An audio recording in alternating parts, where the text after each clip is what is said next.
Hello friends. आज हम लोग इन वाक्यों का इंग्लिश में ट्रांसलेशन करना सीखेंगे। जैसे कि मेरा मित्र क्रिकेट नहीं खेला, राजू ने घंटी नहीं बजाया, तुमने पेन नहीं खरीदा, वह स्कूल नहीं गया। तो गाइज इस प्रकार के वाक्य सिंपल पास्ट टेंस के निगेटिव सेंटेंसेस के अंतर्गत आते हैं। तो गाइज इसका ट्रांसलेशन सीखने से पहले हमें इसके फार्मूला को समझना होगा। फार्मूला के अनुसार सबसे पहले हम सब्जेक्ट लिखेंगे, फिर उसके बाद हेल्पिंग वर्ब डिड लिखेंगे, फिर उसके तुरंत बाद नॉट लगा देंगे और उसके बाद वर्ब के फर्स्ट फॉर्म को लिखेंगे और लास्ट में ऑब्जेक्ट को लिखेंगे। चलिए गाइज कुछ एग्जाम्पल के माध्यम से हम लोग इसको समझते हैं।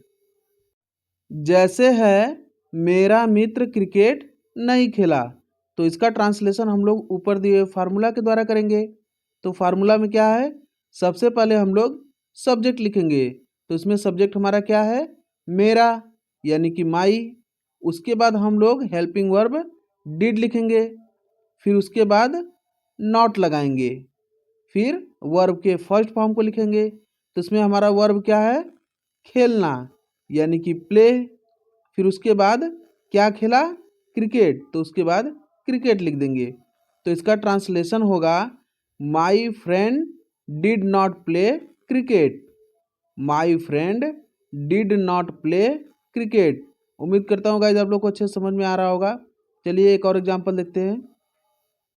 जैसे है राजू ने घंटी नहीं बजाया, तो इसमें सबसे पहले हम सब्जेक्ट लिखेंगे और इसमें सब्जेक्ट हमारा क्या है, राजू, तो राजू लिख देंगे। उसके बाद हेल्पिंग वर्ब डिड लिखेंगे।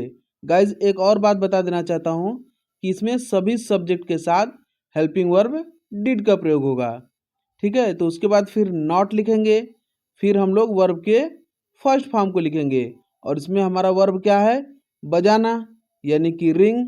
और उसके बाद क्या नहीं बजाया, घंटी, तो घंटी का होगा द बेल। तो इसका ट्रांसलेशन होगा Raju did not ring the bell. Raju did not ring the bell. उम्मीद करता हूँ गाइज आप लोग को अच्छे से समझ में आ रहा होगा। कहीं कोई भी दिक्कत होगा तो आप हमें कमेंट करके जरूर बताइएगा। चलिए गाइज नेक्स्ट एग्जांपल देखते हैं। जैसे है तुमने पेन नहीं खरीदा, तो इसमें सबसे पहले हम सब्जेक्ट लिखेंगे। तो सब्जेक्ट इसमें क्या है हमारा, तुमने यानी कि यू। उसके बाद हेल्पिंग वर्ब डिड लिख देंगे, फिर नॉट लगा देंगे। उसके बाद वर्ब के फर्स्ट फॉर्म को लिखना है। तो इसमें हमारा वर्ब क्या है, खरीदना यानी कि बाई।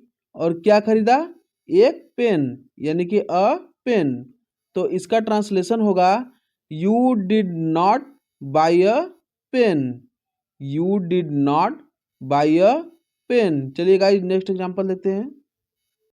जैसे है गोलू स्कूल नहीं गया, तो इसमें सब्जेक्ट हमारा है गोलू, तो सबसे पहले गोलू लिख देंगे, फिर हेल्पिंग वर्ब डिड लगाएंगे, फिर उसके बाद नॉट लिखेंगे, फिर वर्ब के फर्स्ट फॉर्म को लिखेंगे।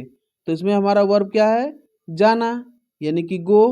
और कहाँ नहीं गया, स्कूल यानी कि टू स्कूल। तो हो जाएगा Golu did not go to school. Golu did not go to school. चलिए गाइज एक और एग्जांपल देखते हैं। जैसे है उसने पत्र नहीं लिखा, तो यहाँ पे सब्जेक्ट क्या है, उसने। चूंकि उसने शुरू में आया है इसलिए इसका अंग्रेजी ही होगा। तो सबसे पहले ही लिखेंगे, फिर उसके बाद हेल्पिंग वर्ब डिड लिखेंगे, फिर नॉट लिखेंगे। गाइज आप लोग डिड नॉट को डिडेंट भी लिख सकते हैं।